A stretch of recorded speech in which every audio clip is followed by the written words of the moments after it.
All right, here's a Monday thought starter just for you. And today I want to talk about knowing too much.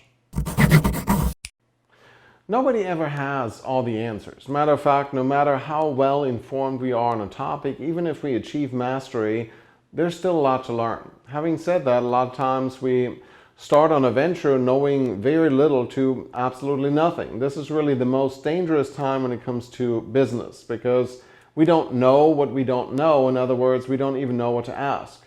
This means we're very vulnerable to so-called hacks and shortcuts because we can't tell if they're worth it or if they're like flushing money down the toilet. At the same time, not being hindered by knowing all the stuff that according to conventional wisdom doesn't work also means that we can be the most innovative.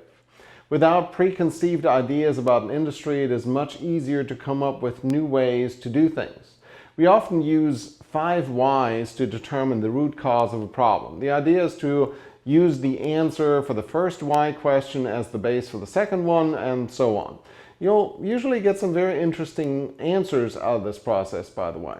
When a client is too stuck in their own industry, there's often benefit in asking, why not? I recently had a client with an office full of people that all kind of looked the same age range and background. It was almost like it didn't matter who I talked to, I would get the same answer. When a new position came up, they were looking at more the same. I basically suggested they go entirely the opposite direction. Different background, some experience outside of the field, much younger, super smart employee. The idea was to shake up the we've always done it that way mentality with fresh ideas. If we always faxed our order to the vendor and everyone in the office is okay with that, it might be time to step into the 21st century and perhaps, I don't know, embrace email or online ordering. I worked with another client that was very much stuck in paperwork hell. There were files piled on top of files. Every executive would run around with these huge folders. It looked like I have discovered the single reason for deforestation of the American South. I'm actually not sure where trees for paper come from, but you get the idea. Anyways, the younger employees thought it was totally ridiculous and ineffective. They wanted to be able to walk into meetings carrying an iPad rather than stacks and stacks of paper.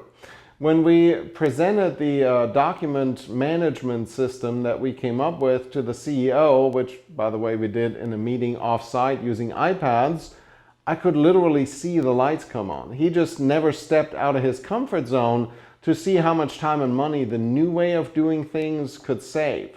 The point is, we all get stuck in our own personal bubble, and it's hard to see things from the outside when you haven't left in a while.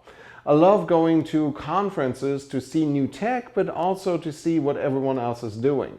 If you have the chance to visit a business similar to yours on the other end of the state or the country or on another continent for all I care, do it because you don't know what will spark the next innovation in your own company. After all, the important thing is to start looking. And that's it for your Monday Thought Starter. Of course, I'll be back on Thursday with Trends on Thursdays. Until then, I'm Tobias Wilhelm.